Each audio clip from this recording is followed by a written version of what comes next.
آپ نے فرمایا مجھ میں ہمت کہاں، کیونکہ میں جب اذان پڑھتا تھا تو اشہد ان محمد الرسول اللہ کہتے وقت حضور میرے سامنے ہوتے تھے اور میں حضور کی زیارت سے مشرف ہوتا تھا، آپ کے دیدار سے اپنی آنکھوں کو ٹھنڈا کرتا تھا۔ اب یہ الفاظ کرتے ہوئے کسے دیکھوں گا؟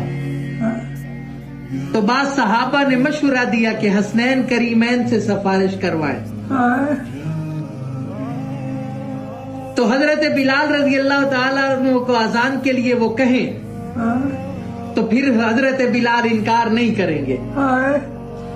چنانچہ حضرت امام حسین آئے اور حضرت بلال کا ہاتھ پکڑ کر فرمایا، یا بلال، ہم آج آپ سے وہی اذان سننا چاہتے ہیں جو ہمارے نانا جان کو اس مسجد میں سناتے تھے۔ اب حضرت بلال انکار نہ کر سکے تو پھر اسی مقام پر کھڑے ہو کر اذان دی جہاں حضور کی ظاہری آیات میں دیا کرتے تھے۔ جب آپ نے بلند آواز میں اللہ اکبر کہا تو مدینہ منورہ گونج اٹھا۔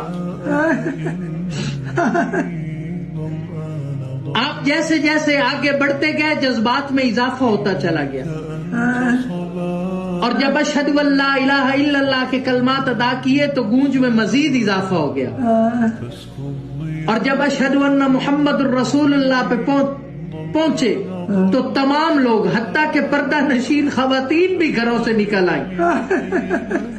رکت اور گریہ زاری کا عجیب منظر تھا۔ لوگوں نے کہا رسول اللہ تشریف لے آئے۔ آپ کے وصال کے بعد مدینہ منورہ میں اس دن سب سے زیادہ رونے والے مرد و زن تھے۔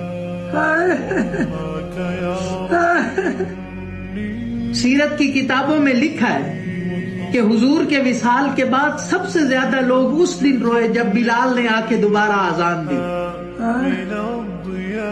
اور پھر اشہد ان محمد رسول اللہ پہ حضرت بلال بے ہوش ہو گئے۔ سامنے حضور کا دیدار نہ ہوا۔